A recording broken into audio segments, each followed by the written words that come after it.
télé yëpp la ñuy seetaan télé yëpp a am programme yu neex quand Sega apparaît à la télé waaw Ginteus qui présente Hip Hop Selecta il prend day jël commande am mais dama lay jàpp seetaan la parce que li ngay def man ça m'intéresse dans ton émission je ne verrai que du hip hop je ne verrai que la nga xamante ni day lié hip hop bi day may hip hop bi doole donc you know what it is RTSO Walfo 2SO TFMO RDVO Canal Info we all the same and we together ñun ñëpp we the best du monsieur Sega in the house man bra.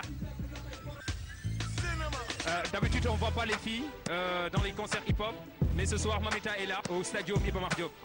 D'abord je salue l'idée de hip-hop que je dis félicitations parce que ça c'est pas une première. Il a l'habitude d'aider les gens. C'est son habitude, il a l'habitude d'aider les gens, il est généreux et tout. Et là, il a toujours pensé aux sinistrés en tant que Sénégalais aussi. Il se sent obligé et il est obligé de le faire parce que c'est son devoir, d'après moi. En tant que Sénégalais, il a sa part dans ça. Donc lui, voilà quoi. Est-ce que toi personnellement tu connais Nidof? Je le connais très bien, c'est un frère et voilà, je l'encourage, je suis toujours derrière lui. Je dis Nidof, félicitations et je l'encourage. Vraiment. Ben merci.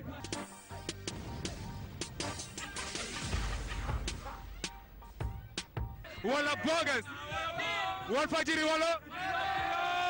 Ben merci les gars. Ok. Dirty sound.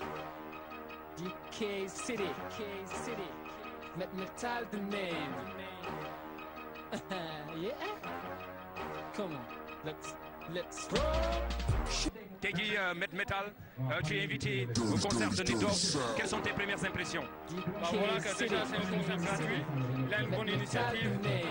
On donne aux sinistrés de la banlieue. On leur donne, on fait des dons, on distribue tout quoi. Je crois que c'est une bonne initiative. Mais c'est avec le hip-hop qu'on a réussi à faire ça quoi. Il y a une grande mobilisation. On voit que voilà, il y a le moyen qu'il faut. Est-ce que l'affaire bi dañ ko war a continuer wala gars yi bi rek la yem parce que dañuy gis ni concert yi amul lu bëri à Dakar voilà qu'est-ce qu'il faudra faire dans l'avenir pour que concert yi gën a bëri. Ok,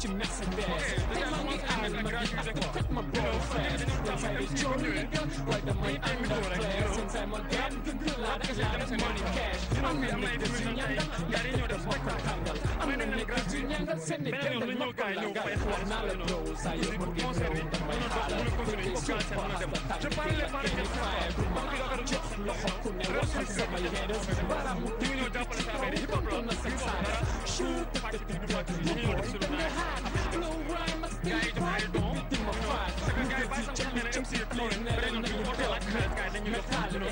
Merci Metal. Merci.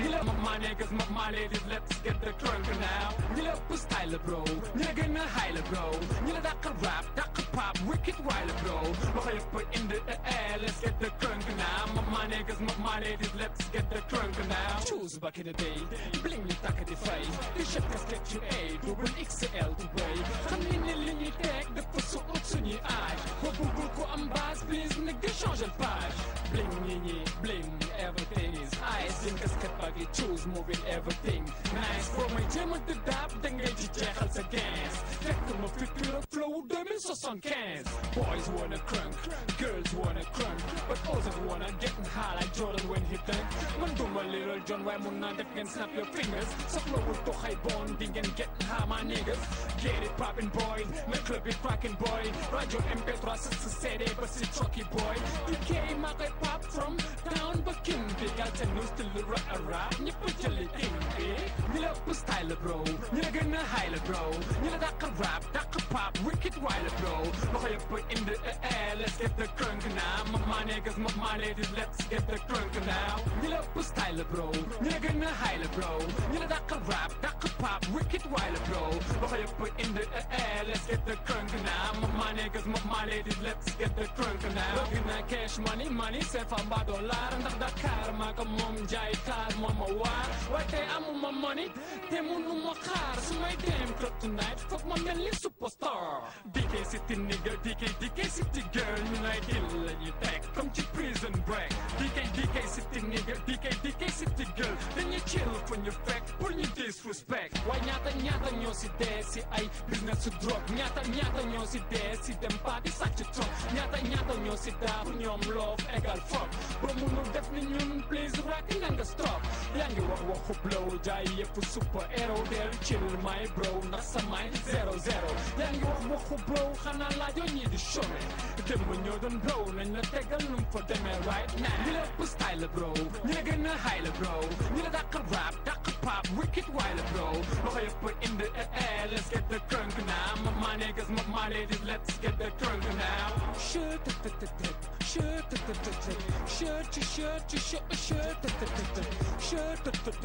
Yéen am ngeen gëndam problem, yéen am ngeen metal techno style. Dirty South.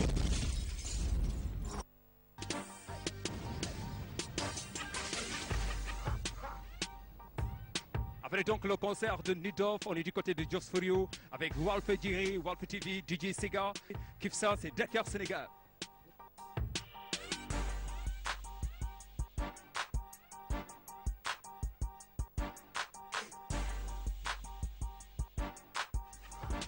Je reconnais, mais je reconnais cette chemise. Attention, les gars, mais faut le dire auto bi. Non, mais je comprends pas là. Non, explique un peu. Gars bi amul job. Waaw. Comment il fait? Donc dawal ay 4x4 du soxor. Gars bi amul job. Ak costume cravate bi tak. Mais attends. Te lo ci xamul xam nga moy lan? Yes. Get ready.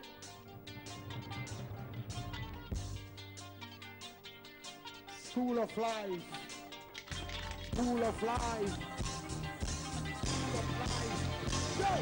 My history pushed by 400 years of slavery. Every day the tragedy results in the death of my family. Through over the years I've learned to speak the language of the prophecy. Now I can read between the lines of hypocrisy. Hypocrisy, the guarantee through which I gain my legacy. Roaming around the world and speaking about the miracle world. No, if you know like I do, that ain't nothing to ball. With your L to the sky like a fly. I belong to the school of life, the school of knowledge, and this and the struggle. Freedom has become the only reason for which I put the rhythm. Lights, I hit them from the collar. Shanghai, come attend the show when you will see my musical crowd. Like, I don't care who got his finger on the trigger. I'm just programmed to very proud and throw it out. One trust, I'm putting the alpha in the nigga. Fighting for the world to pay respect to Africa. Gravity from the lead, I just see the other sea floors is crossing the course. We're changing the strange money calls the divorce, but ain't no effect without a code. Still folks that they talk against war, I was lost.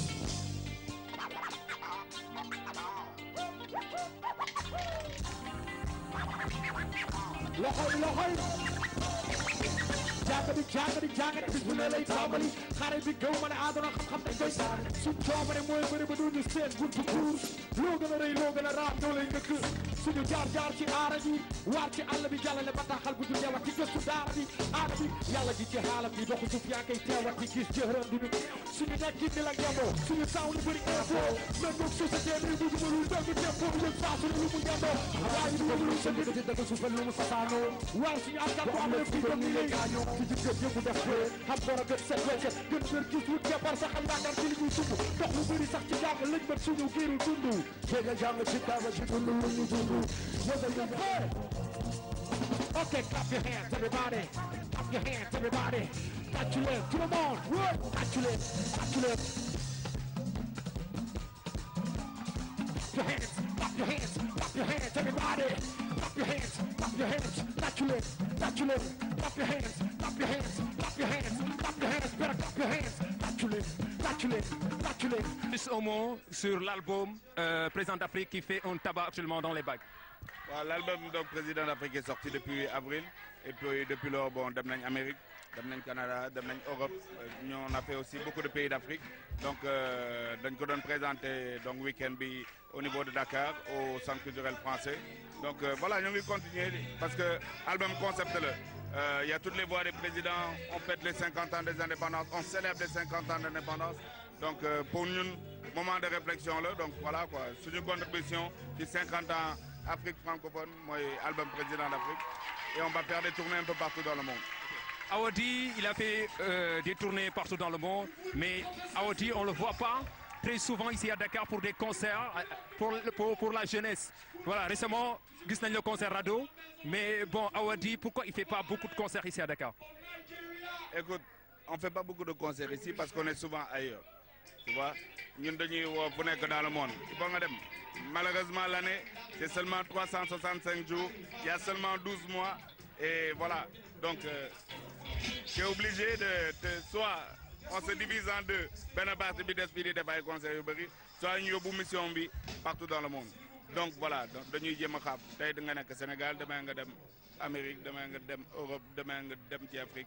Après, nous allons aussi Sénégal. Ah, ça nourrit l'artiste. Ça nourrit l'artiste, évidemment. Sinon, donc, ma dernière question, Awadi, le rap au Sénégal, est-ce qu'il y a une évolution par rapport à Yen, à Jeune Talent et Nolen qui sait? Oui, je pense qu'il y a une évolution. Aujourd'hui, tu regardes Daradi, il joue en live. Avant, il jouait avec un DJ, qu'est-ce que c'est? Donc, il y a une évolution. Aujourd'hui, j'ai un big band. Donc, ça veut dire qu'il y a une évolution. Nous, les rappeurs, ils ont un studio. Ça veut dire qu'il y a une évolution. Ils sont devenus producteurs. Il y a une évolution. Il y a une évolution. Un mot sur Rabrek Walfadjri? Un mot sur Rabrek Walfadjri. Walf still number one. And Rabrek le new work. Rap wall of more raw. We don't want to suffer anymore. We just want to eat some more. Partout dans les rues, on prend la main, on veut du pain, on crie.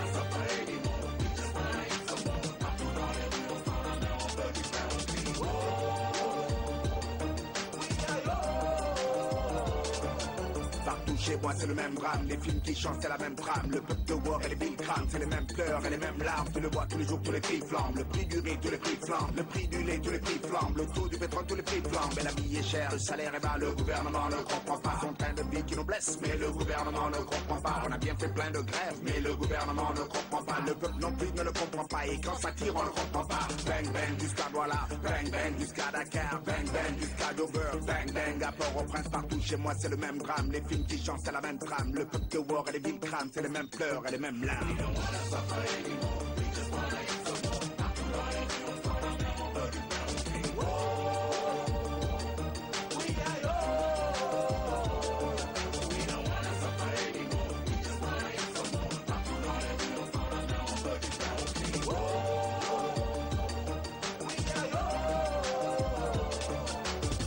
Là, ne rien faire, une vie de misère, ne rien faire, une vie de galère, ne rien faire. On n'est pas là sur terre pour ne rien faire. Les paroles vides, ça nous font plaire, les discours creux, ça nous font plaire. Magouille politique, ça nous font plaire. Faut qu'on mette à la porte ceux qui font plaire. Le FMI, la Banque mondiale, constate l'échec, elle ne comprend pas. Le peuple, l'ONU, FAO, constate l'échec, elle ne comprend pas. Le gouvernement voit le peuple dans la rue, constate l'échec, elle ne comprend pas. Donc combien de fois faudra changer de gouvernement qui ne comprend pas? Bang bang jusqu'à Ouaga, bang bang jusqu'à Niamey, bang bang dans la Côte d'Ivoire, bang bang, ça va jusqu'au Caire. Partout chez moi, c'est le même drame, les films changent, c'est la même trame. Le peuple de war et les villes crament, les mêmes pleurs et les mêmes larmes.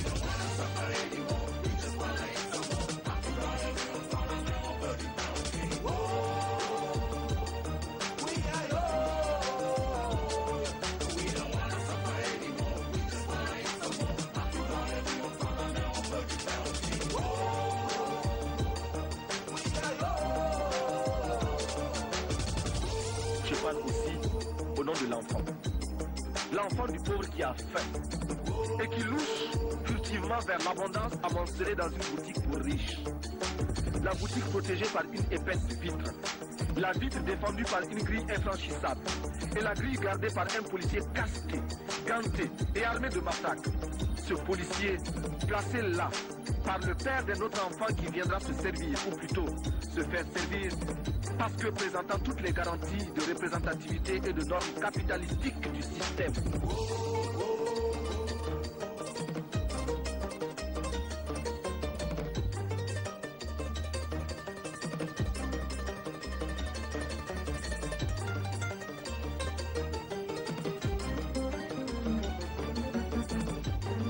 La patrie ou la mort, nous vaincrons.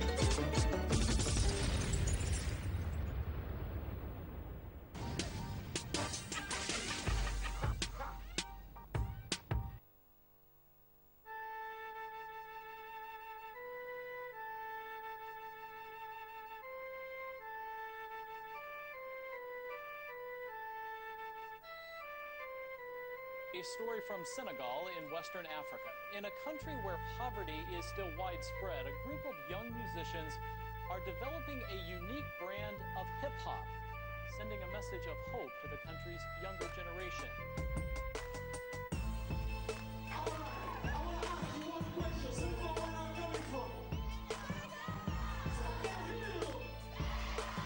A story from Senegal, from the capital city of Dakar. Senegal, it's me, I am Senegal. So, of course, I love Senegal. Yo. Callu weeru xeer ci biir xel bërti bërti ruu yi jóge medd doon bakkan daa di dekki xam-xam bi law waa gëb akkan ku ñu xamul dégg nga ñu ku ñu dégg yëg nga ñu ñaari góor yàlla jóge suuf jëm kaw doon jëm law ba faw di xeexal néew di doole bëri réew taxaw kat ci li ñuy woote mbedd mee ñu boole yow xoolal nit ñi xoole jëmm yi baat yi yoon beeg xeex bi ku xam suñu démb xam ni ñoo ko waar ku xam suñu yoon xam ni lii ni doy na waar jom xel ak góor xëcc bu dogul dafay dëkk buuru di kay gaal seen number one dunya bi lañu aak boo ko wedde naa la wan jëm nga ko jëg man dama lay ban lekk sa fan ku xamul ki ma doon laaj leen ki mooy kan. A story from Senegal in Western Africa. In Senegal, as in the U.S., hip-hop is very popular. You say what you can't say. A story from Senegal in Western Africa. They point fingers at the corruption and the poverty that plague the country. The odds for them to make it big in the music industry were very slim. De ces vite moments, ces courts instants, je demande l'attention que l'univers entend. Encore un cri dans le vent, encore un skate dans les rangs, encore un album dans le tas, walk up dans les bacs. Une histoire, une vie, musique, philosophie, un temps, une pause, un souffle dans le cœur, l'horreur dans nos rues, l'espoir dans nos vies, le bonheur de nos frères, l'éclair de nos rêves. On rappe, exprime l'expérience de nos vies, on rappe, détermine l'expérience de nos nuits, s'éclipse dans le temps, apprend dans longtemps, observe chaque cas, chaque move, chaque pas. Banlieusard respire de son art, il s'exprime sans répit, représente les miens. Au bord du gouffre, il transcrit la vie, le décrit en récit et même en poésie. A story from Senegal in Western Africa, from the capital city of Dakar. Senegal, it's me, I am Senegal. So, of course, I love Senegal. A story from Senegal in Western Africa. In Senegal, hip-hop artists have a special mission. You say what you can't say.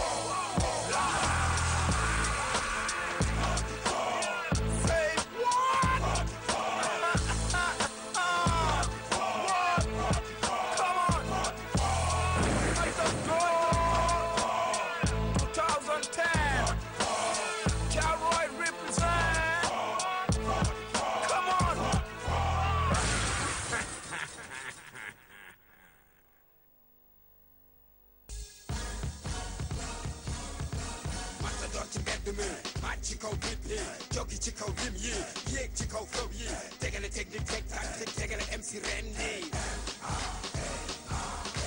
taye ko ba roy ca yóbbu ko ba Karta jële ko Afrika dugal ko biir Panama jéggi ko frontière ni marijuana rendi katu rim bi tëral ñaar bi feeg bi dabal paak ci put ki balaay sedd kat yi rendi xati julli say puti nga tiim matador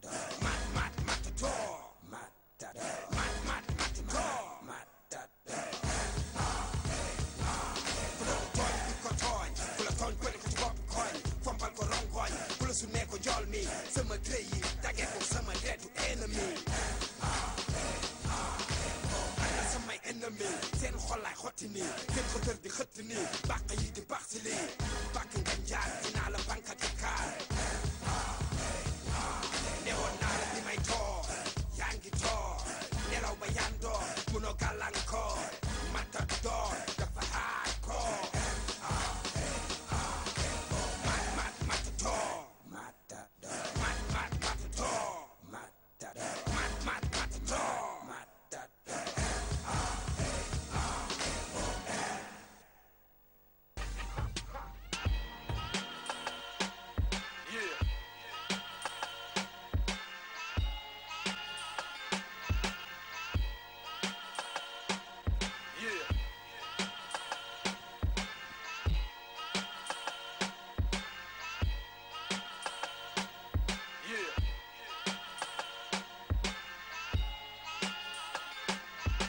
mënate mas courant paaka ci póot Iblis doon iliman ci jàkka ji sóot ñi nguur gi jënd seen taalibe ñu jaay seen ngëm ñi nguur gi toog seen xef di leen tuur lëndëm seeni tànk dis ndax mbagg yi àddanatul lëngëm ñi nguur gi sàcc seen féwte xañ leen seen freedom xeeb seeni compétence ñu xotti seeni ñi nguur gi nangu seen joie jox leen chagrin jàpp leen ay clown mel ne Charlie Chaplin li ci hôpitaux yi Lord I pray for God wér gi yaram ak long life seen njaboot li ci ghetto bi di jéem mën a life lu gën seeni bët lay faar seeni tànk fu dën benn baay amul maas te yaay mat na fukkam faaw ñu tekki tere leen ñu mën a life lu gën baykat bu amul dugg du dëpp gën politique yi doon ay rëte yuy rëpp jën sëriñ si doon ay ci kanamu président kenn du lu gën ñun ñu dëkke daw ba dee te duñ ñu pay for none god damn foog ñu life lu gën foog ñu life lu gën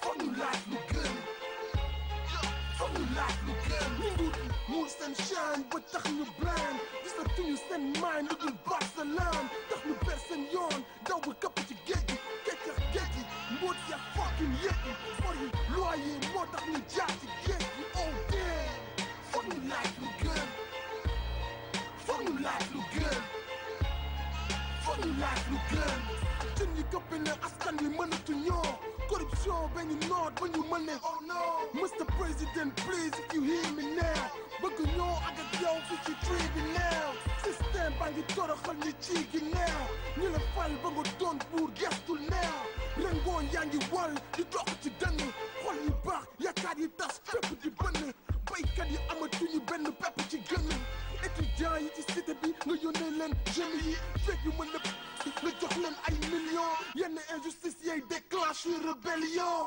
révolution ñu life lu gën ñi amul njëgu ordonnance des ak seeni souffrance ñi amul njëgu visa dekki yoonu basa ñi amul ñi jaay ci nguur gi leen seeni diplôme justice be tarixa bi ñooy seeni pliscom génération sacrifiée génération sacrifiée ma génération est sacrifiée bis bu nee ci bopp koñ bi la ñuy joodoo xalaat nañ ba fëdoo break nañ ba accro xaar nañ la fëgoo caabi ñu ci ghetto xañ ñu ndox ak courant ba ndox yëgoo tumranke bi ñu dëkkoo ñàkk nit ñuy dëkkoo giant food party mooy suñu life benn option la ñu dese muy jël suñu knives rayante suñu biir ndax ak sagaru vibe oh no Mr. Crazy xibil te xool bekkoor wala kaana du ñun ñoo ko yelloon seeni doom ngeen rawale ci ngan di école ñu ngay fay seeni vacances ak seeni hôtel amul lenn lu ngeen ñu yéene lu dul seeni nooteel ñu ngay rang ci hôpitaux yi ak ci tribunaux yi dëkki insécurité ak criminel yi li mooy pomaat biñ ma jox ba war ko diw ci nel yi ñu yàgg daw boobu léegi seen buuti nel yi ñu yàgg sàcc alalu nguur gi dem dugg ci jeel yi kañ la ñuy am benn président bu gëm réewam yamale chance yeeg droit yi ci boppi béyam di ko faaloon bu ñaxtoo mu dégg déyam président buy bokk ak ñun suñu naqar président buy jox jeunes yi gëdd bi war dalal xelu étudiants yi ndax ñu gën a sawar benn jemi dootul teew bañ koy sànni xeer fagaru fay bépp problème mu sanitaire président bu dul tong-tong suñu koom-koom di jongle lekk suñu life mën na kuy ping-pong ñu ñàkk single ñu cat bu mën na life lu gën ñu sacrifier seen bopp ngir seen njaboot di daw bu dégg bëccëg ngir ñu life lu gën ñu laago tey ci puus-puus wala ci kan buur bi sutural leen ba ñu life lu gën foog ñu life lu gën foog ñu life lu gën foog ñu life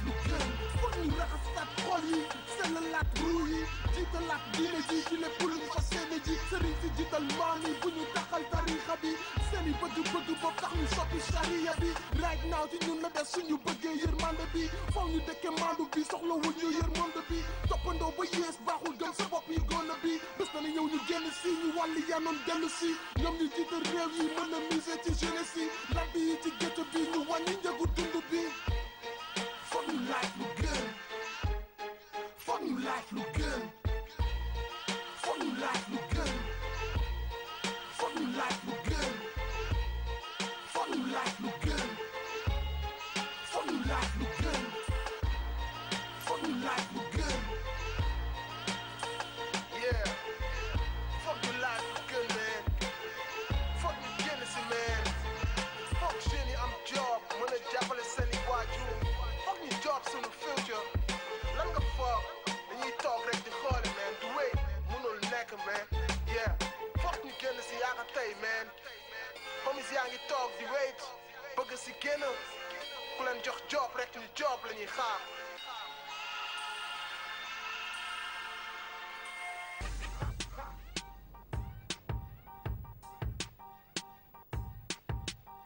waaw mais juste un mot ci concert bi naka nga gisee concert bi Nit Doff c'est vrai que géjoon na Dakar ñëw stade bi fees tepp lan mooy ce sentiment lan moo la jox lan moo la gën a neex ci concert bi Nit Doff. Isaay beaucoup de fierté parce que keroog dañu firndeel gars yu bëri que ne hip hop Galsen du mës a deet dañu wan gars yu bëri que ne hip hop Galsen tey la gën a am public. balaa may wax sax damay jaajëfal ñi teewoon ñëpp di baalu àq si xaar bi parce que yàggoon na trop ñi ñëw 18h ba 6h mënuñu leen fay quoi.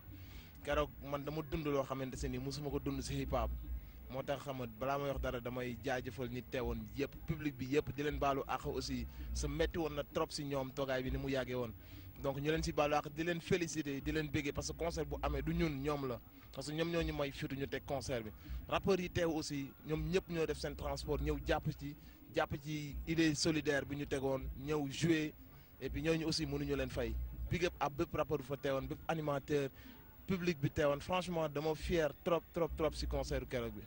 Nit Doff ça fait combien de temps nga gëj Dakar. waaw le truc nag mooy daaw ma gëj Dakar quoi tu vois mais yoon bi xam nga rek da ngay xam sa dem mais yàlla rek moo xam sa dikk quoi mais def naa 1 an nag ça fait longtemps nag ma gëj am absence bu mel noonu mais sama absence bi def naa 1 an ñëwuma Dakar. mais est-ce que Nit Doff day génnee album parce que on a remarqué ni single yi bëri na Nit Doff kañ la gëj a génnee album wala bu amee album tamit kañ la woon quoi. waaw 2009 la ñu ngi génne suñu dernier album ñu ngi si promo album 2009 ba léegi defalaguñ ko tournée bi yëpp defoon nañ benn tournée mais àggul moom la ñu war a continuer nii moom la ñuy planifier mais 3e album bi aussi ñu ngi koy job ñu ngi si job bi moo tax ñu balancer quelques singles pour wan gars yi que ni absence su 1 an bi lii moo ko waraloon quoi donc ñu ngi si job bi mënaguñ joxe ay date mais yàggatul quoi pour 3e album bi. rap Sénégal est-ce que mu ngi dox. waaw mi ngi dox si benn côté parce que jeunes yi ñu ngi gën a ñëw jeunes yi ñu ngi siy gën a jàpp. est-ce que gars yi ngi jënd album. non ñu ngi def ay effort mënuñu wax que ni on est satisfait mais ñun ñu ngi teg ay album bien vrai que jaay bi mënoon na gën a bari mais quand même ñu ngi koy jaay parce que ñun amatuñu album ci marché bi donc ça veut dire que ni jaay bi des na ba léegi mais jeunes yi ñu ngi def ay effort donc il faut que ñu yar leen si loolu il faut que aussi ñu leen di jox ay produits yu baax bien présenté design bi nice loolu aussi day influencer pour gars yi jënd quoi il faut aussi production yi carré producteurs yi nekk si ginnaaw ñu def liggéey bu liggéey parce que artiste bi aussi mënul lu dul def ay lyrics am ak ay son producteurs yi nekk si ginnaaw ñoom ñoo war a job je pense que ñu ngi avancé ay pas yu ndaw c'est déjà pas mal lu ñuy def nii et puis da ngay gis motivation bi mi ngi amaat na beneen vent buy ñëw jeunes yi ñu ngi ñuy gën a gëm ñu ngi ñuy gën a jox confiance di ñëw suñu ay concert di jënd suñu ay album donc pour le moment c'est bon signe. C'est bon signe. Allez, un mot sur Rap Rek, sur Walfadjri. Yo, Rap Rek du mës a deet ak DJ Sega affaire de gaynde la ñuy def du affaire u Sega yaa ko tey ñun bu ñu yegsee lépp la ñuy joxe amul benn réew bu ñuy Sega what's up Café Touba la ñëw di ko Sega brakas up nokas di rakas yo wolof du mës a deet yo. Merci Nit Doff.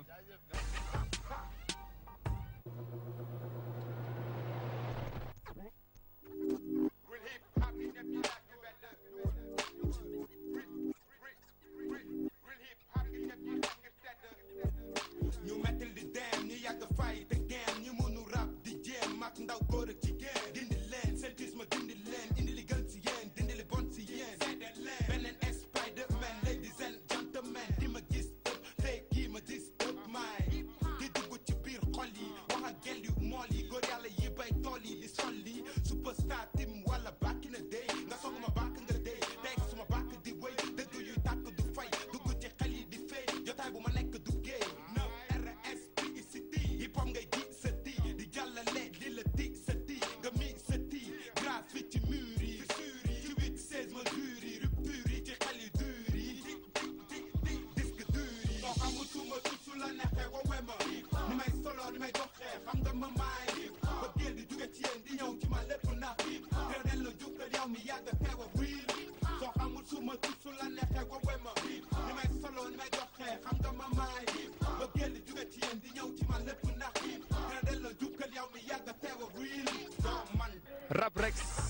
avec DJ Sega. Je suis là ce soir avec un bro qu'on ne présente plus dans le mouvement du hip-hop sénégalais.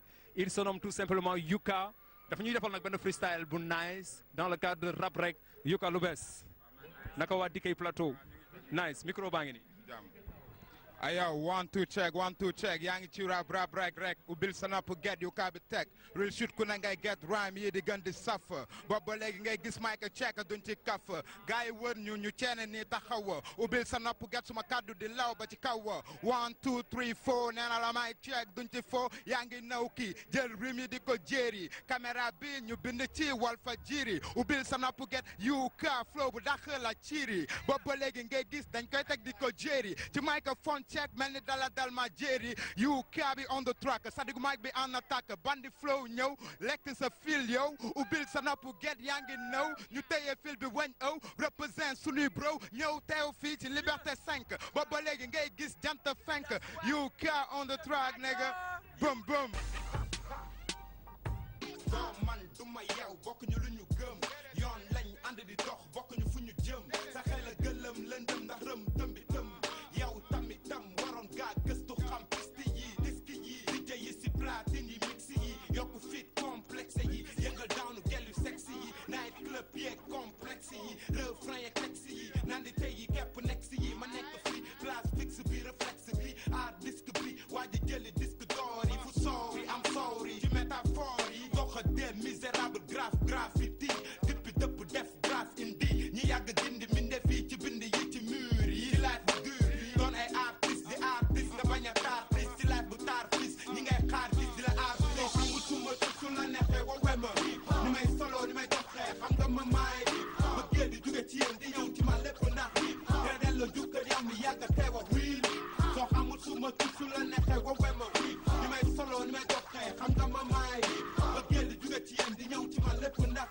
te delloo jukkal yam mi yàgg teew ak wiil kuy nelaw mu yekkoo xamal ko bàyyeekoo fexeel xotte ko naxa sotte ko note ko histoire ni Soweto yow mi koy weto sa résidence cité château basse ghetto album génn nga jëndi ko mu jafe nga wëri ko déglu ko jëfe ko big dédicace hip hop fesse classe dugg ci xel yi bàyyi trace carte place képp dis raye as big five big nine king of the night génn di fly yokk doole ñi try fegi di cry dindi seen muraay tempo maximum ni saxaar ci raay dewal wedd bi su may gaay su may prime may ñaan kiiraay wan leen kiiraay bi dindi seen fay amuñu seen fay sunu frères et sœurs yi góol animateurs rollers yeeg breakers yi yeneen acteurs yi free media break ak showgirl yi ambiance yi pas de danse yi su la neexee wowe ma ni may solo ni may doxee xam nga ma maay ba géej di jóge ci yéen di ñëw ci ma lépp ndax te delloo jukkal yaa mi yàgg teew a wiil soo xamul suma su la neexee wowe ma ni may solo ni may doxee xam nga ma maay ba géej di jóge ci yéen di ñëw ci ma lépp ndax te delloo jukkal yaa mi yàgg teew a wiil soo xamul suma su la neexee wowe ma ni may solo ni may doxee xam nga ma maay ba géej di jóge ci yéen di ñëw ci ma lépp ndax te delloo jukkal yaa mi yàgg teew a wiil soo xamul suma su la neexee wowe ma ni may solo ni may doxee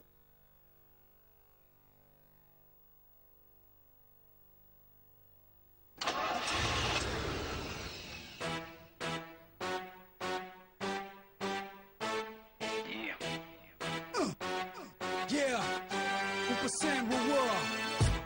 Yeah, the bar boy. $100 nigga books, yeah. Senegal, West Africa. Come on, man. Nooy ay baboy yi la ci town bi nooy di la disturb ci sunu sound bi nooy yeesal sa maan ci la surround bi nooy town bi nooy ay baboy yi la ci town bi nooy di la disturb ci sunu sound bi nooy yeesal sa maan ci la surround bi nooy town bi sound bi Rap Rap ce soir je suis avec un nigga waa bokk su nu mu demee bëggee mais naka gars yi namoon nañ la waaw mais surprise yow depuis kañ bon juste que yaa ngi ci Rap Rek ci Walfadjri waaw bokk su ñu waral gars yi noo leen mënee waaw xanaa ñu jéem rek quoi you know picc bi noppil doom kenn du la boom picc bi noppil kenn du la doom picc bi wàccal kenn du la boom taxu jàmm bu ko defal góom waaye mu fla bul doom teggil sa góom yi figul góom jàmm na sax firil say laaf te naaw rap rek yaa ngi seetaan Kumpa Seen ak émission rap rek hip hop Galsen for ever damal ba ñu sikkal la tey musu xiifee dina wut fu ma giifee tey du fi siifee jeunesse bi ñëpp a kiifee lu muy liifee jolof bi ñëpp a tiksee am bu doon ñun la biisee yërmande leen ko diisee dafa mel ni picc bu rafetoo bu amay la fi yanjee Books, très rapidement, hip-hop sénégalais, ça fait combien de temps tey jii yaa ngi ci. bon mun nañu wax ne xam nga at yi moom daanaka dafa nekk loo xamante ne sax tu vois nekkatul lu ñuy wàññi quoi parce que da ngay dem sax ba fàtte yow ban moment nga ci nag mais li may gën a mën a jàpp mooy moment boo xamante ne xam naa ne sentir naa ne maa ngi commencé di liggéey carrément bu baax a baax di sentir sama bopp ne man je suis un artiste hip-hopeur ay vers 96 97 quoi voilà. 96 97 seen kumpa la wala beneen diwaan la woon histoire bi tuuti rek. voilà man maa ngi woon ci benn groupe bu ñu woowee beneen diwaan maa ngi doon job ak sama benn brother sama benn homies maa ngi profité ci occasion bi tu vois di ko shout out muy allemand bi Samori bu 23-3 tu vois man ak moom ñoo doon job bien avant que may intégré wu seen kumpa carrément mais képp ku xamoon seen kumpa xam beneen diwaan xam ne c'était benn famille la woon boo xamante ne musuñu am benn écart wala benn distance bu sori trop tu vois parce que y avait un moment boo xamante ne man waa seen kumpa dama doon def ak ñoom ay tournée ci région yi ci sous région yi te boobu maa ngi nekkoon beneen diwaan génn gu ma foon dama teel a comprendre. À l'époque, Sen Kumpa était composé de Gaston ak Bourba Jolof. Yeah. Mais gis nga li yàlla di def premier album Sen Kumpa Bourba Jolof ak Books ñoo ko génnee loolu dessin la góor la quoi you know te maa ngi profité tamit encore ci occasion bi di big up ma brother Bandi Mike one love and respect anytime bro. mais album bi génn na wala bagage album bi fu mu toll nii. waaw Freedom album génn na depuis 98. depuis 98. waaw depuis 98. nu mu tudd album bi. Freedom album. Freedom album. yeah. album bi génn na depuis. depuis 98. 2008. depuis 2008. léegi promo bi fu mu toll. voilà quoi ñooñu jotoon nañu gis li ci xewoon avec le décès de votre frère. donc ñuy laaj promotion bi ak album bi fan la toll fu mu nekk nii. et voilà quoi ñoo ngi ci quoi am promo moom du doy mooy que at least moment bi ngay commencé di def sa promo mooy jour bi sa album di génn ba sa fin de carrière da ngay continuer di def sa promo. ñun defuñu benn album pour ceene defuñu benn single pour ceene dañuy liggéey te liggéey boobu noonu fii public bi ñoo ngi continuer di accepter fii public bi ñoo ngi continuer di bëgg dañuy continuer tout le temps di promotionner album bi et voilà tey la ñu gën a sentir. ak public sénégalais bi tey la ñu gën a sentir ak public hip hop que chaque jour da ngay ñëw day mel ni album bi lu bees tàq la ci ñoom te bientôt album bi léegi mu def 3 ans. voilà quoi par modestie dañu ne loolu du mën gaay wala sant yàlla quoi du mën gaay wala quelque chose comme ça mais liggéey bu sérieux dëgg-dëgg mooy def loolu quoi. mouvement hip hop sénégalais bi noo ko gisee. ah voilà ça avance ça avance bu baax a baax. ok yeah. waaw ok Boubs léegi un dernier mot sur Rap Rek Walfadjri. yeah. One love anytime dee leen koy coach même heure même time même TV never change bro.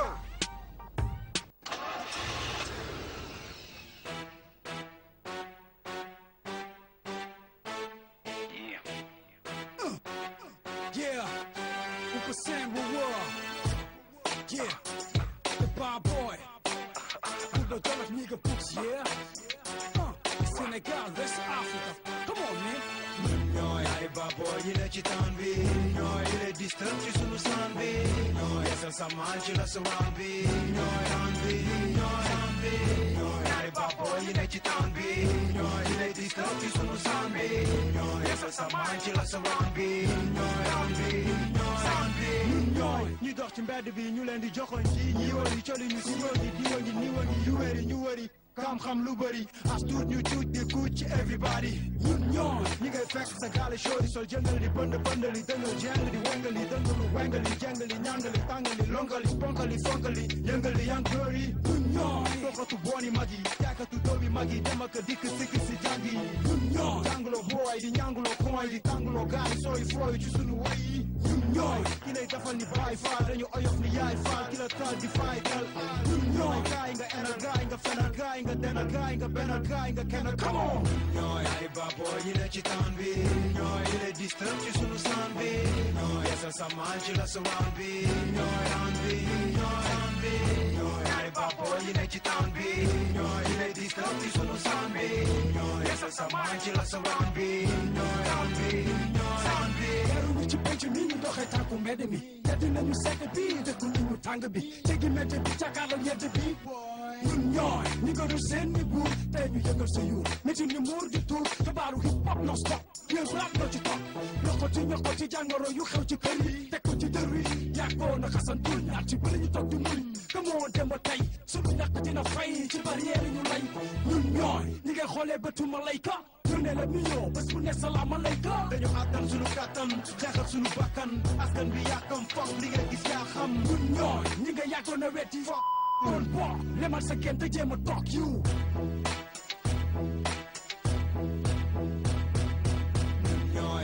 boy ñi ne ci town bi ñooy di lay disturb ci sunu sound bi ñooy yeesal sa maan ci la sa round bi ñooy round bi ñooy round bi ñaari bad boy ñi ne ci town bi ñooy di lay disturb ci sunu sound bi ñooy yeesal sa maan ci la sa round bi ñooy round bi ñooy round bi ñooy lumière sur terre buy gindi ñu réer indil ñu réer gën gën ni njéeréer ñun ñooy lëndëm ak leer jant ak keer penk ak soow lonku fi ngay teer looy seet di la tooy yi mafia budul feeñ hold up di sëb ñëpp xeetu bon yi du xeeñ ñun ñooy ak bu mu gàcce fi ñu woowee komp rongoñ bés bu nekk fi ngay jooyee ñun ñooy ñi la doon foog démb ñu dellu ci biti musique bi clap dégg nga doo dégg ci biti easy araf dëng nga kumpa seen rap seng nga nigga si dof teng nga ñun ñooy ñi nga bëgg ñi nga bañ ki nga joxof ki nga xañ ki dem ak sañ-sañ xeex doo leen bañ ñu jëfi tegoo cay gaañ loo bañ jëfi ñu lu ñu bëggul la xaay ñooy ay babo yi ne ci town bi ñooy di lay disturb ci sunu sound bi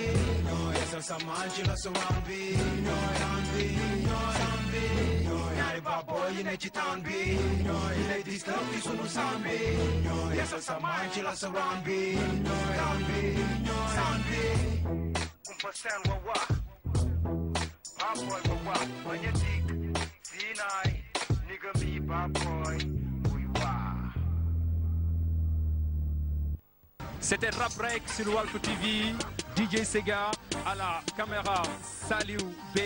On se donne rendez-vous demain 15h-16h pour un autre numéro Nena Fest.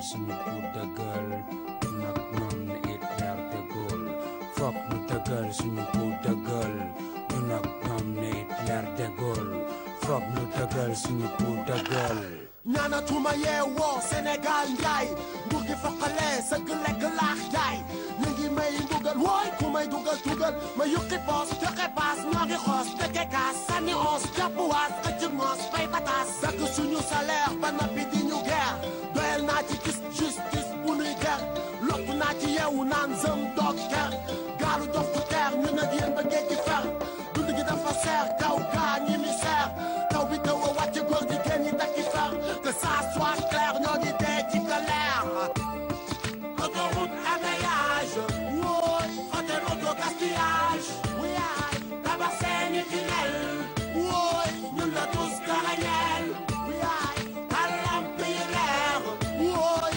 fii bi di gën a cher wuyaay fësal partout millénaire wooy ñu gën a dee ci galère wuyaay defar nañ talibé wooy ñu gën a bëri talibé wuyaay assise nationale wooy SOS mondial fokk ñu dëggal suñu cour de gueule ñu nag ñoom ne Hitler de Gaulle fokk ñu dëggal suñu cour de gueule ñu nag ñoom ne Hitler de Gaulle sa juróom ñaari at góor gi wex nañu xat ñu ne den na waay nga dellu sàcc suñuy carte daaneel nga ICS këpp keesu ASECNA Lazare léegi mu tëj essence gaz yokku na conjoncture bi dur góor gi amoo solution boona di illusion sa beneen plan à la con xeex yi bu foo yi yàgg bu fe sur il fond nguur kenn du ko ñett sinon peuple bele ñadd xiif bëgg a lekk amuñu ceeb amuñu pepp bul wàññi suñuy gaal yaa ngi digal Sénégal lekkati kese naxuli bay joxoo ñu lekk joxoo ñu xëy dëkk bi tilim fajoo ñu kay ngir yàlla bul ñu rey autoroute à péage wooy hôtel auto gaspillage wuyaay tabax seeni tunnel wooy ñun la tous garañel wuyaay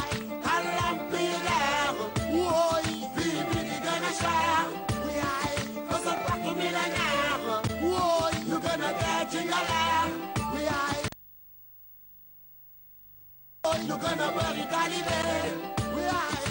Assise nationale. SOS Montréal. Fokk ñu dëggal suñu cour de gueule. Ñun ak ñoom ne Hitler de Gaulle. Fokk ñu dëggal suñu cour de gueule.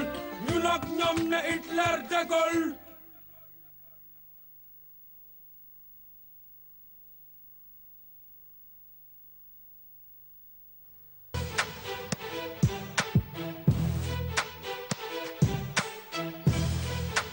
Rap Break à Thiès, toi-même tu sais, avec toute la crème du mouvement hip-hop sénégalais. Vous n'êtes pas seul, Rap Break à Thiès. À tout à l'heure.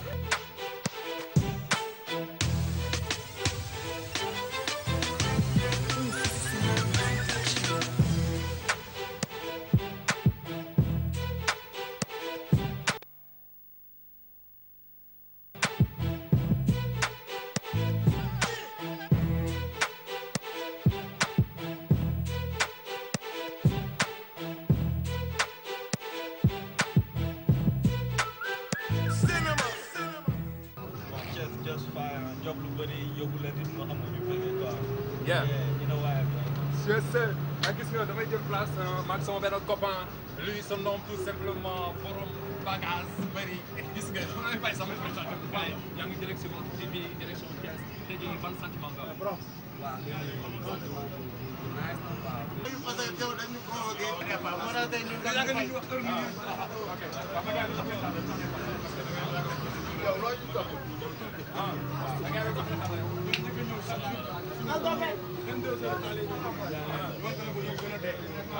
gis nga c'est le hip-hop gis nga ñu ngi si biir car gi ñu ngi dem Thiès gis nga y a la bonne ambiance je vous rappelle vous suivez n'est-ce pas Rap Break direction Thiès ñu dugaat ci biir xoolaat yenn réaction gars yi et on se retrouve juste derrière.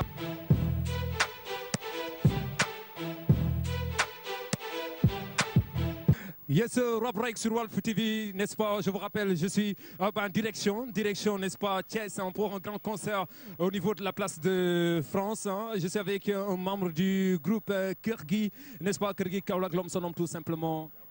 jaajëfate direction Thiès kaay benn dëkk ñaari gaar. Mais kilifa ñu ngi nii di dem Thiès, mais dites-moi en tant que hip-hopper, quel est le sentiment?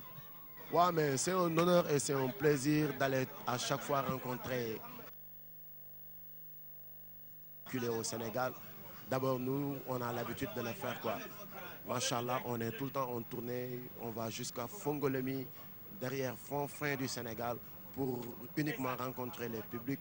Parce que tu sais, c'est des fois, bon, c'est trop bizarre, toujours de, par exemple, voir l'artiste sur l'écran ou l'entendre dans son CD, de chanter. Des fois, il est bien aussi d'aller rencontrer ce public en live en direct, de leur offrir un truc vraiment chaud et spectaculaire et vivant, quoi. Ouais, vraiment, c'est un honneur d'aller rencontrer les publics pour nous, quoi. Jusque affaire bi def fu mu nekk ne écho à Dakar information bi xam ne gars yi ñu ngi koy wax c'est votre arrivée du côté de Mbacké. Dites-nous un petit peu pour gars yi comprendre qu'est-ce qui s'est réellement passé du côté de Mbacké. Ouais, bon, c'est trop triste, quoi. Vraiment, c'est regrettable, quoi.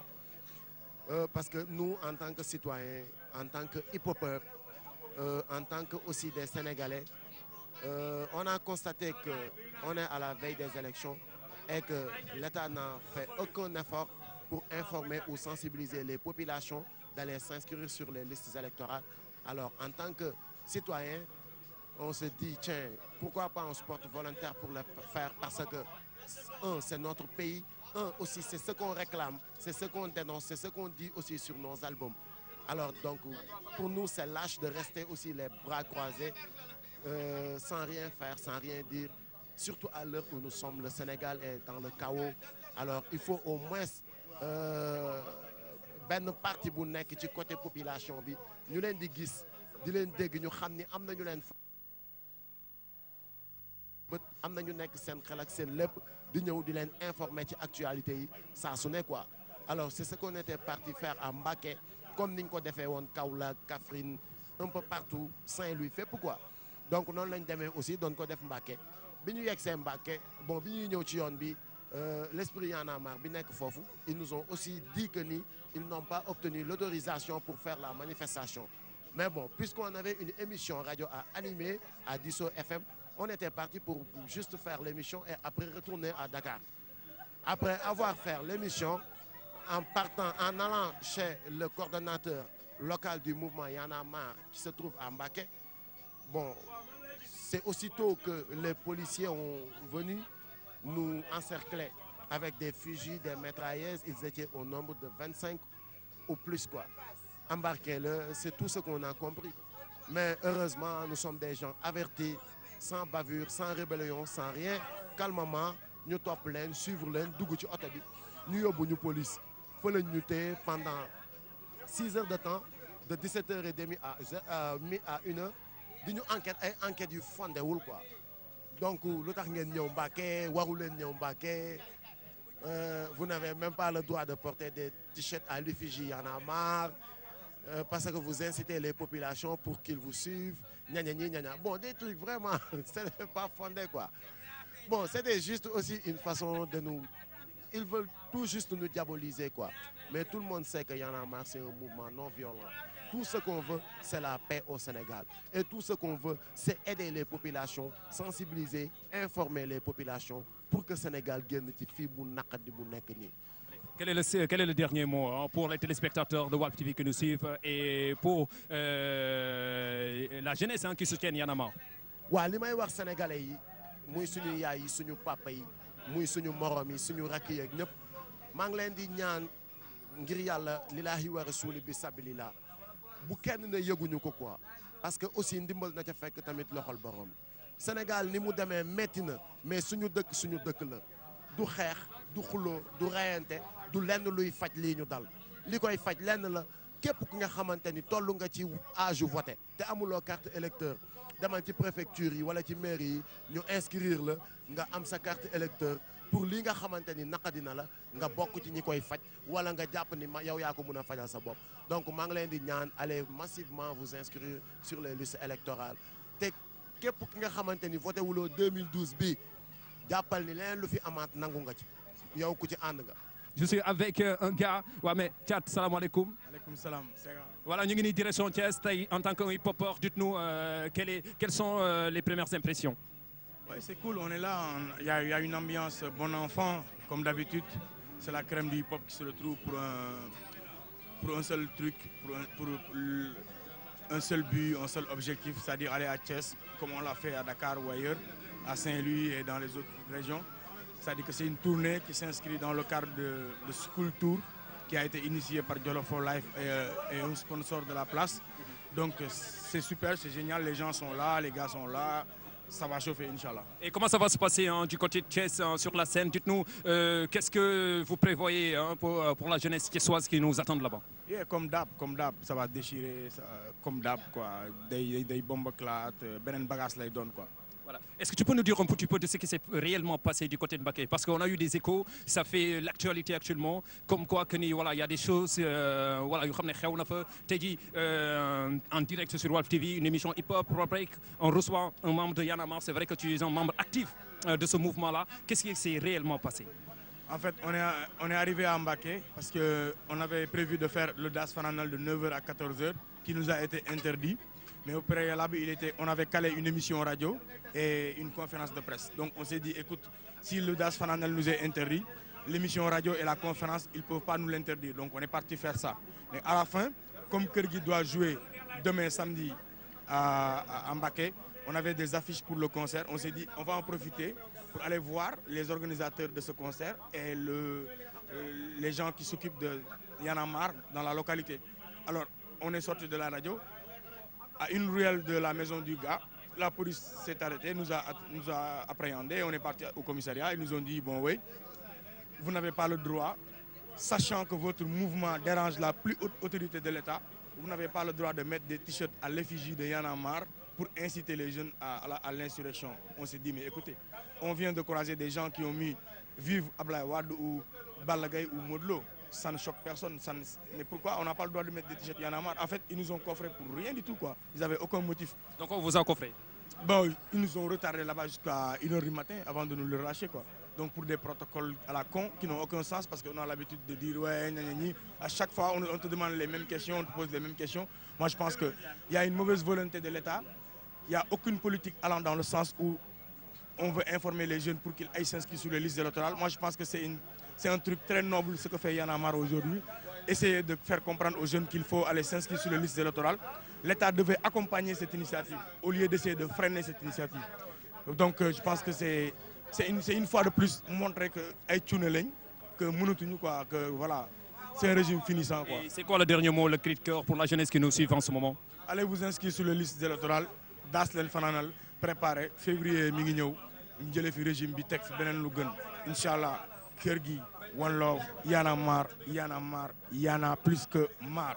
En tant qu'un acteur du mouvement hip-hop sénégalais tey ñu génn Dakar di dem Thiès tey noo gisee affaire bi. bon affaire bu nice ak yow seen di rafetlu initiative bi di rafetlu yéen ñi ngeen di ñëw am fekk ñu topp ànd ak gars yi ñoom seen ci yu mel nii nar a dem Thiès def fa lu yéeme rek ñoom seen. alors tey lan ngay préparer la waa Thiès. waa Thiès ay lim yu bees tàq yu may tijji si kees laa leen paral yee bu ñu demee kay dañuy def affaire yu nice raam yu amul fenn la ñuy gis yee ni pain mayonnaise waaw. Ok, Coco mooy Nigga Do, 5e underground. J'étais avec un gars, l'homme qu'on ne présente plus sur la scène du mouvement hip-hop sénégalais. Sama real bro la, sama gain la. Tey jii Boubso, on est en direction pour Thiès. Tey jii en tant qu'un acteur qui a beaucoup bossé pour le mouvement hip-hop sénégalais, nooy dundee dem bi actuellement en live en direct fii ci biir car bi pour direction Thiès. waaw easily quoi, you know, parce que xam nga ñun yàgg nañu am na ñoo xamante ne ci biir car bi fii yàgg nañu voyager ensemble. Et voilà, ambiance am na ci biir car bi comme d'habitude bu ñu def yenn longue distance yi quoi, tu vois. Pas de stress, pas loo xamante ne dalay gàpp ñu ngi à l'aise quoi pour préparer li nga xamante ne loolu mooy concert bu ñu war a def Thiès. Et on est là quoi, te fii nii amul ay rhymes instant yi amul lenn comme sànq ni ko du doon expliquer xam naa ne bu ñu ñëwee Thiès dinañ xam ne am na lu xew biir Thiès parce que Jolof for Life kër gi waa Tigrim bi 5e underground seen kumpa musuma fàttaliku benn concert boo xamante ne ñëw nañ fa jàll inaperçu bon par modestie quoi dañuy ñëw pour defaat rek li nga xamante ne loolu mooy sunu baaxu maam quoi. Est-ce que c'est la première fois ñu gis seen kumpa à Thiès ou bien. waaw mos nañ jouer Thiès mais yàgg na ça fait un moment gars yi bëri ñoo ngi déclaré ñoo ngi réclamer Thiès pour ñu ñëw jouer si mais parfois dañ leen di faral di expliquer que ne leen ñun bañu ñu dem fenn jouer ji. mais parfois gars yi dañ lay bëgg yóbbu ci ay conditions yoo xamante ne du nekk lu favorable trop ci artiste bi moo tax dañuy préférer toog mu nekk ay bés yoo xamante ne daf ñuy leer ne big days la jour la boo xamante ne am na promo am na public am na li nga xamante ne loolu mooy hip hop en général loolu moo ñuy tax a yëkkati du question que dañu xeeb gars yi wala dañuy bañ a liggéey ak gars yi ñun bañu ñu liggéey ak kenn mais léeg-léeg bu ñuy woo artistes yi tamit na nekk ci loo xamante ne dala leen lu taxaw lu dëgg la lu am fulla ñu ñëw taxaw pour gérer ko Thiès amuñu bët bu ñu koy xoolee lu dul bët bu ñuy xoolee comme Médina lu dul bët bu ñuy xoolee comme Dakar Grand Dakar Fass whatever fépp ci àdduna bi région la bu nekk ci biir région yëpp boo xamante ne dafa yàgg hip hop parce que c'est pas la première fois man may dem Thiès mais gëj nañ fa dem c'est parce que bu ñu fa gëjee dem dafa am lu taxoon ñu gëjoon côté yooyu noonu bu ñu fay delluwaat encore am na li nga xamante ne loolu moo tax mais li ëpp solo loolu yëpp mooy que joxante cër bi respecter musique bi respectante ku nekk ñëw def li nga xamante ne loolu mooy sa liggéey et voilà dañu yàgg love Thiès dañu yàgg love Sénégal amuñu barrière amuñu sens interdit fenn respect brother. Bouks de Sen Coupe, on va suivre un clip et on se retrouve juste derrière. Je vous rappelle, vous êtes toujours sur Walf TV en live en direct. Voilà, Thiès lañ jëm gis nga ñu seetaan clip et on se retrouve juste derrière. À tout à l'heure.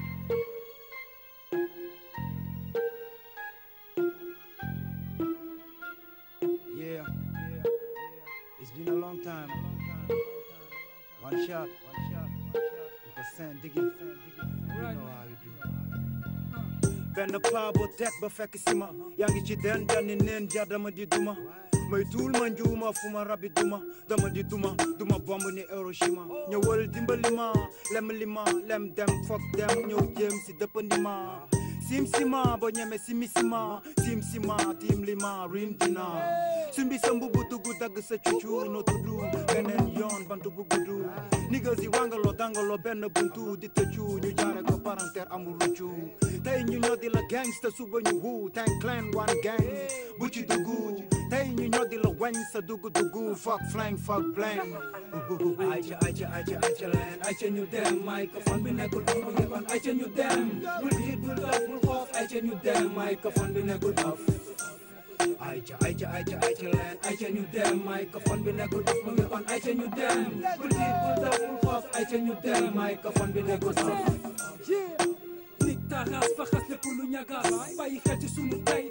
joma ko gas rataxal sunu yoon bañ a ñagas lu dul lebal sellal sunu kañ nañu ko paas marché bi bëri jafe-jafe man la ñuy paas ma régler situation indi inondation ndox ma bala ma avertir sama nation samp éducation réaction affection détecté connecté bañoon lu affecté gis ku honnêté gis ku honnêté mic bi sama galañ bañ ba suppu galañ wëngal wengal tëxatal 5-5 lan la yu raxal mel ni bëkkatalu 5-5 di ma wax ak bullshit no shit oh shit yeah ma ci la dem boy balaa ma gërëm jox ma sa loxo ñu dem go go ñu dem ayca leen ayca ñu dem microphone bi nekkul off ma ngi on ayca ñu dem bul tiit bul daw bul xoof ayca ñu dem microphone bi nekkul off ayca leen ayca ñu dem microphone bi nekkul off ma ngi on ayca ñu dem bul tiit bul daw bul xoof ayca ñu dem microphone bi nekkul off fi ñu jële fi ñu jëmee fi ñuy tere foog nga ñeme bëri xame fa ngay amee noon wala xamee li nga gëmee ñàkk gëmee li nga doon boo ko xamee indi la ci yoon boo amee fi nga war a xamee ku ko seen ci million sindi la ci million xalaat ak jëf sëf la indi la ci million ku ne sa mappandoo dongoog sa àndandoo la ñëpp demandoo déggandoo wuyundoo lyrics from the ghetto je risque bombe héros jàpp ci big bay wutil beneen numéro ay fantassin ni assassin ñoo tasee ci xare kaay ba ay wa ni ga géro Africain du africain mannequin du africain def ko sa héros boo ñu laale du ñu baale fuck you yak sa famille mic bi jaale ayca leen ayca ñu dem microphone bi nekkul off ma ngi on ayca ñu dem bul tiit bul daw bul xoof ayca ñu dem microphone bi nekkul off ayca leen ayca ñu dem microphone bi nekkul off ma ngi on ayca ñu dem bul tiit bul daw bul xoof ayca ñu dem microphone bi nekkul off yaa ngi ñëw mais ñoo ngi ñëw ba 1% yeah good back boost new hip hop ay ca ñu dem man how you go my nigga how you go man come on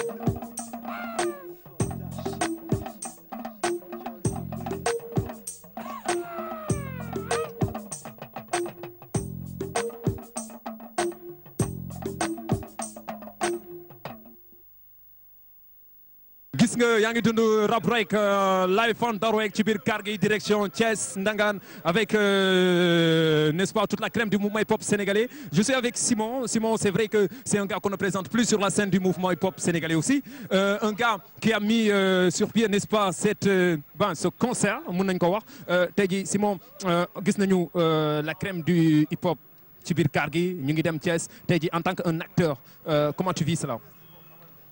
Waaw bon.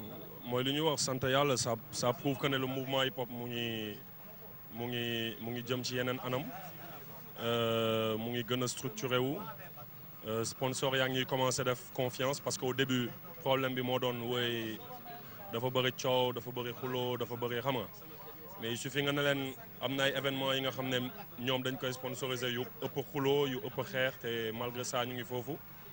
Et pourtant ñun voilà même su fekkee ne loolu am na mais c'est pas nu ko gars yi xalaatee parce que mosoo gën dégg benn rappeur jam na kenn wala benn rappeur def na lii beneen rappeur ainsi de suite ci texte yi la yem quoi ci sound yi quoi et même maintenant sax ça commence à un peu évoluer à être beaucoup plus mature donc looloo tax Orange def ñu confiance pour tourner bii nii et on espère que ne bu national bi dina ñëw bu international bi dina ñëw. Mais toujours avec la crème du mouvement hip-hop sénégalais, quoi. On a vu que la tournée a suscité beaucoup de commentaires derrière, parce qu'il y a plein de gens, je ne sais pas s'ils ont compris ou pas, mais parce que hip-hop, voilà, c'est juste un cercle que Simon a invité sur ça. Qu'est-ce que tu leur expliques? Parce que chaque instant, je te demande cette question-là, parce que comme nous aussi, on est à la télé, on revoit des réactions, qu'est-ce que tu leur dis encore une fois sur Walf TV? Ouais, cercle bobu peut-être moi cercle liggéeykat yi. xam nga kenn mënul taxaw ne cercle Jolof for Life la wala cercle Africulture la wala cercle Kër gi la wala bu Gaston la parce que liggéeykat yëpp a ngi ci biir amul benn groupe boo may limal boo xam ne du école yi ñoo ko laajte wala nekkul ci jamonoom maanaam di tourner di teew école yi soxla la région yi soxla la ñëpp soxla la parce que concept bi loolu la quoi da ngay dem ci benn école mu defal la benn liste ouais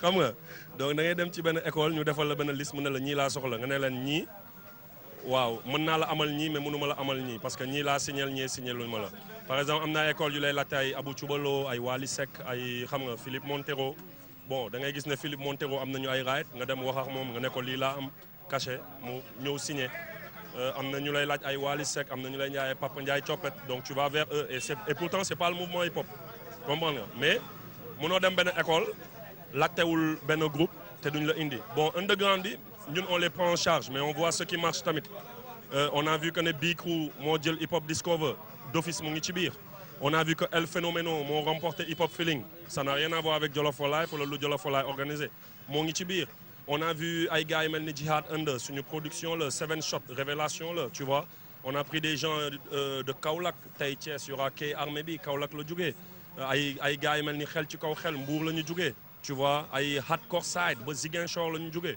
ñëw bokk ay yaa Pepese Big Fa tu vois nga xam ne Big Fa Wakam Pepese Rufisque la nekk tu vois y a pas mal de gens Takericain tu vois y a pas mal de boo seetee underground yi sax ñoo ëpp groupe confirmé parce que groupe confirmé on est 18 mais underground yi ils sont une vingtaine donc ñoo ëpp ci tournée bi seulement tey ñiy jouer fii duñu mën a jouer fee tu vois ay Met Ghetto ngi ci biir ay y a plein de gens quoi mais yaatal nañ parce que Bibson bokkul Jolof for Life Matador bokkul Jolof for Life comprendre Gaston bokkul Jolof for Life tu vois y a pas mal de groupes Rap Attack xam nga Bionix xam nga Coalition Ñamu Mbaam comprendre nga Requin 2 mètres carrés tu vois y a pas mal de gens yi nga xam ne ils sont dans cette tournée il manque juste quelques-uns quoi tu vois te ñu manqué peut-être malheureusement déggoowuñu ci cachet tu vois comme bon benn 23-3 déggoowuñu ci cachet tu vois qui manqué ay néew bi la Black Diamonds xam nga ay Awadi Daara J Family ñooñu kese ñoo manqué quoi tu vois mais ay Carlo D ay Dabrens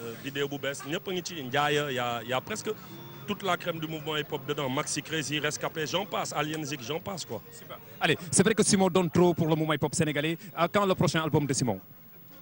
waaw ñu ngi ko bëggoon génne après Korité mais instant dañu nekk di réfléchir parce que élection yaa ngi ñëw te politiciens yi moom bu ñu aayee moom mooy loolu doo déggati kenn donc ñoom ñoo la ëpp làmmiñ ñoo la ëpp moyen ñooy gën a présent te instant ni Sénégal xelam yëpp ci élection yi la nekk te vu que man tamit maa ngi ci tournée orange bi nii mais am na benn tournée nationale bu ñuy pare maa ngi ci Y'en a marre donc di coordonner daas fanaanal yaa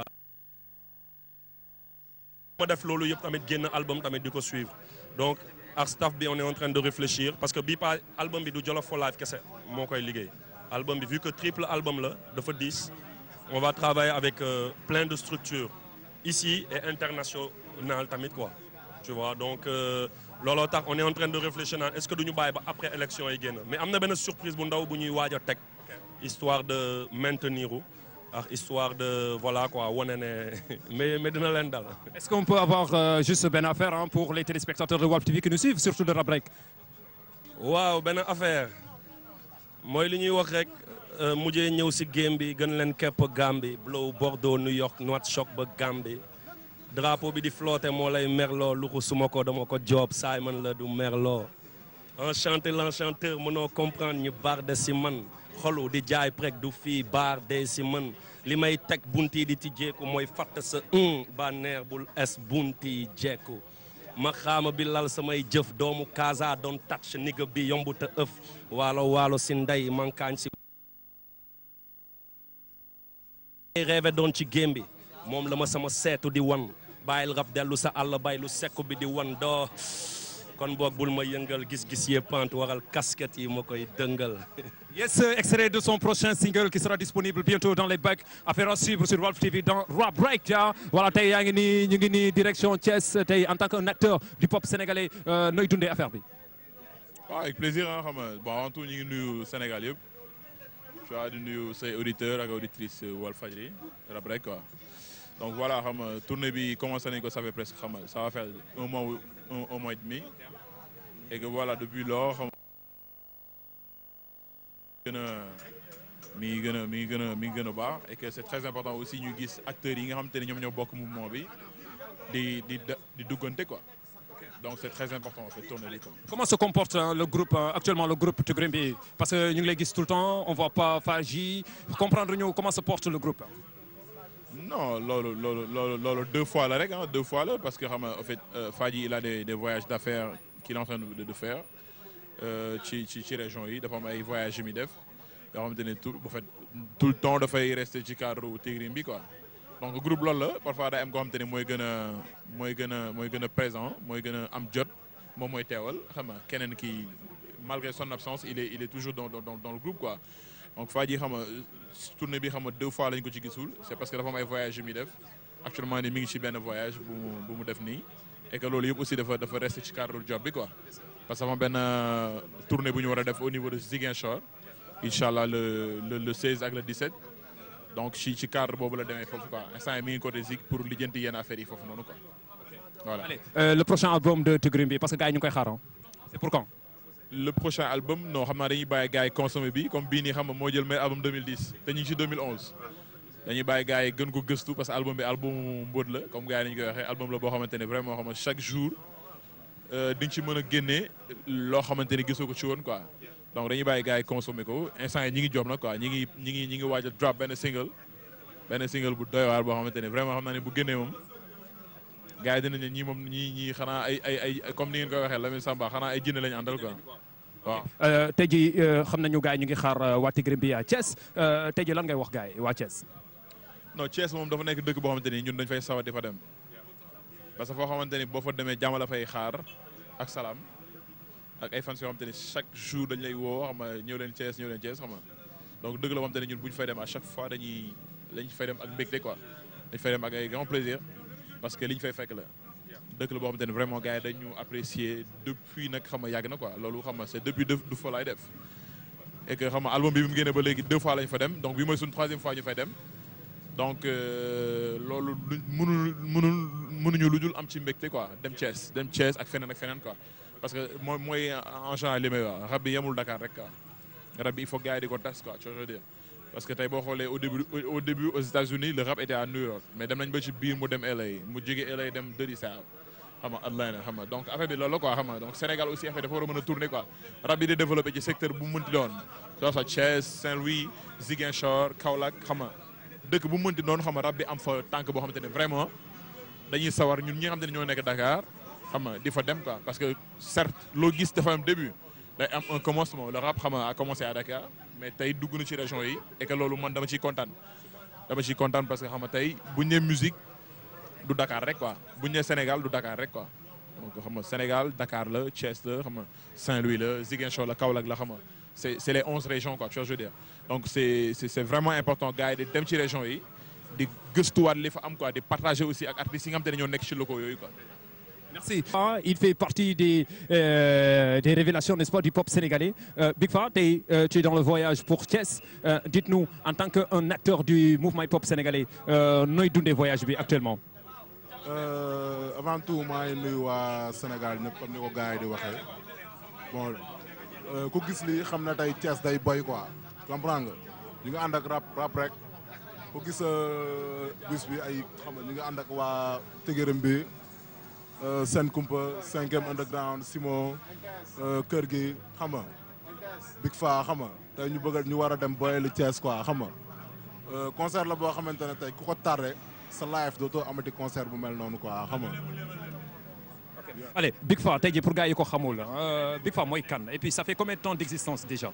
waaw Big Faa benn gaañ la rek benn gaañ la boo xam ne mi ngi ci mouvement hip hop bi di ko liggéeyal yàgg na torop xam nga muy dem di dem ba yàlla boole kook benn gaañ bu mel ni Simon muy liggéey ak Simon di préparer album xam nga bon li ci kanam raw li bët daal xam naa ne yàggatul dara xam nga dinañu xam kan mooy Big Faa parce que mi ngi ak ay bagages yoo xam ne war na ñëw ci kanam xam nga waaw man dama nekk benn nit boo xam ne yàkkamtiwuma sama live quoi dama gëm ne lu jot rek day yomb incha allah xam nga loolu noonu dinañ ko prouver quoi xam nga ñu ngi job xam nga di teg suñuy bagage xam nga lu mu la mooy li ñuy wax quoi dañuy bañ affaire bi génn gars yi naan lii moo ci des quoi en tout cas ñu ngi ci waañ bi di togg quoi xam nga bëgguñu ñu génn ñu naan carotte bi moo ñorul xam nga wala ceeb bi moo des dañ bëgg lépp su génnee rek affaire bi yëpp xam nga ñëw tegu ci yoon quoi xam nga gars yi jël ko cons ko quoi xam nga te ku gis Jolof fa live xam na ñoom seen job xam nga du lu ñuy yàkkamti quoi du lu ñuy pasaree quoi parce que ay ndaanaan ñoo fa nekk xam nga boo xoolee ñu génn ñëpp ay ndaanal lañ ay xam nga ay